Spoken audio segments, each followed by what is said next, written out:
조갑제 TV 시청자 여러분 안녕하십니까. 2021년 6월 25일 6.25 남침 71주년이 되는 날의 밤 9시 37분입니다. 하필 문재인 대통령은 어제 6.25 남침 72주년을 앞두고 타임지와 인터뷰한 내용을 청와대를 통해서 자랑을 했는데, 여기 보면은 이 전쟁 범죄자, 반인도 범죄자, 민족 반역자 김정은을 이렇게 극찬을 했습니다.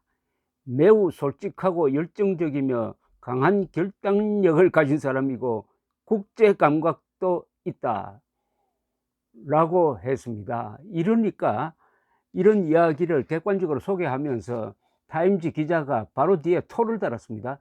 뭐라고 토를 달았느냐 하면은, 혹시 잊어버릴까봐 겁이 나서 분명히 해두지만은 이자는 고모부, 장성택이죠. 고모부를 죽이고 이복 동생을 죽인 자이며, 기념비적인 UN 보고, UN 북한 인권 보고에 따르면은 Crimes Against Humanity, 반인도 범죄를 저지른 자이고 그것을 지휘한 자이다. 반인도 범죄의 내용은 뭐냐? 말살, 고문, 강간, 그리고 굶기는 것. 이렇게 딱 토를 달고 그 다음에 아주 결정적인 문장을 하나 붙였습니다. 제가 이 원문을 확인해 보니까요.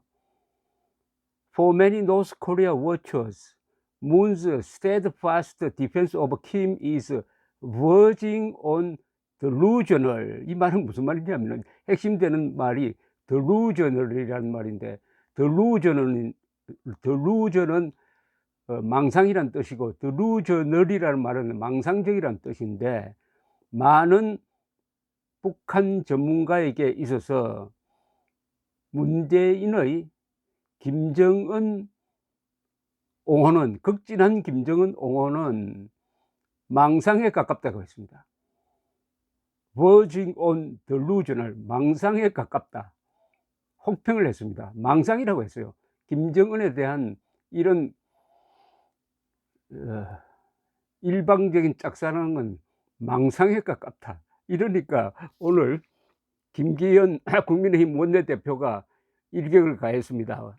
오늘 원내대책회의에서 이런 이야기를 했습니다. 국민 생명을 위협하는 주적의 수장을 공개적으로 치켜 세우는 대통령을 호국 영령들께서 제사상에서 보고 계신다면 얼마나 참담하실까. 제 아무리 치켜 세운들 권력 유지를 위하여 고모부를 공개 처형하고 이복형을 독살한 잔인한 독재자인 사실은 변함이 없다. 핵무기로 위협하면서 호시탐탐 침략의 기회를 노리는 가장 위험한 인물이라는 본질도 변하지 않는다고 했습니다. 황보승이 수석 대변인은 논평에서 6.25를 앞두고 수백만의 사상자를 낸 전쟁의 원흉인 북한의 지도자를 마치 성군인 것처럼 이야기하는 것은 순국 선열과 유가족 후손의 가슴에 못을 박는 일이다. 국민의힘 외통위 간사인 김석기 의원도 원내대책회의에서 문 대통령의 인터뷰 내용을 거론하면서 타임지는 김 위원장이 고모부와 이복형을 냉혹하게 살해하고 고문 등 반인륜 범죄를 주도한 인물이라고 평가했다면서, 타임지가 문 대통령의 말을 반박하고 면박을 준 꼴이다. 참으로 부끄럽고 국제적 망신이 아닐 수 없다고 했습니다.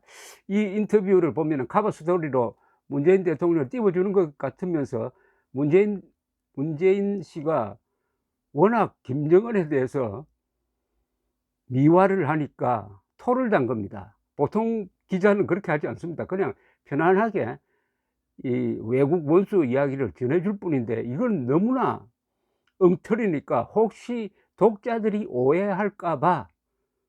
오해할까봐라는 일종의 주석 비슷한 걸 따라가지고 김정은이라는 자는 고모부와 이복형을 살해하고, 특히 이복형은 어디서 죽였습니까? 쿠알라룸푸르 공항에서 죽였잖아요. 살해하고, UN 북한 인권조사에 의하면 반인도 범죄자로 규정돼 가지고 UN 총회가 이 자를 국제형사재판소에 제소하도록 안보리의 거리까지 한 인물임을 잊어서는 안 된다. 그래서 북한 전문가들은 문재인의 이런 일편단심 김정은 옹호는 망상에 가깝다라고 한다라고 글을 썼어요. 독자들은 그걸 볼 겁니다. 그러니까 이거는 자랑할 만한 게 아니라 카바 스토리로 띄워 놓고 아주 뭡니까 이거, 엿먹였다고 할까요? 이게 무슨 자랑거리냐 하는 이런 이야기입니다. 윤희석 의원이 바로 그 문장을 딱 가지고 가서 타임이 문 대통령의 인터뷰 기사에 망상이라는 단어를 사용한 점을 부각시키면서 북한 전문가가 봤을 때 김정은에 대한 문재인 대통령의 꾸준한 옹호는 망상에 가까워지고 있다면서 얼굴이 화끈거린다. 우리 대통령이 망상에 빠졌다는데도 청와대는 자랑만 한다고 썼습니다. 그러면서 국민을 더 이상 창피하게 만들지 마시라고 했네요. 이 타임지 카바 스토리는 뭐 많은 사람들이 영광으로 생각하고 있습니다만은 이 기사는 찬찬히 읽어보면은 문재인 대통령의 말도 되지 않는 내용을 소개해 주면서 얼마나 북한에 대해서 환상을 가지고 있느냐, 그리고 임기를 끝내면서 자기가 그토록 내세우려고 했던 이 남북 문제에서 돌파구가 열리지 않으니까 매우 초조하다.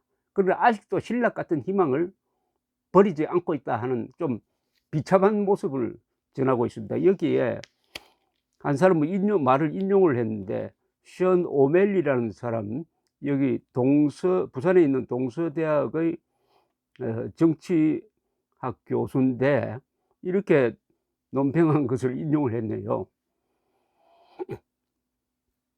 문재인 대통령 그가 퇴임하기 전에 북한과 제대로 된 외교적 성과를 거두려고 한다. 만약 그렇게 되지 않으면은 그는 실패한 대통령으로 꼽히게 될 것이다. 아마도 그도, 즉 문재인도 그렇게 생각하고 있을 것이다. 그러니까 문재인이 이제 내년 대선과 맞춰 가지고 마지막으로 김정은을 한국 정치판에, 선거판에 끌어들여 가지고 제2기 문재인 정권을 출범시키는데 무슨 장난질을 하지 않을까 하는 뉘앙스의 이야기를 하고 있습니다. 그러니까 정신 차려야 한다는 이야기죠. 이런 가운데서 야권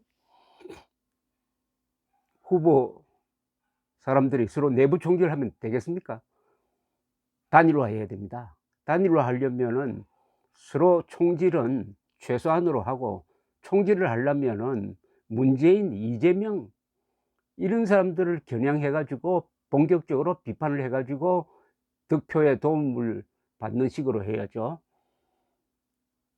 왜 여기 대통령 후보로 거론되는 사람들은 이런 문제에 대해서 문재인 대통령을 비판하지 않습니까?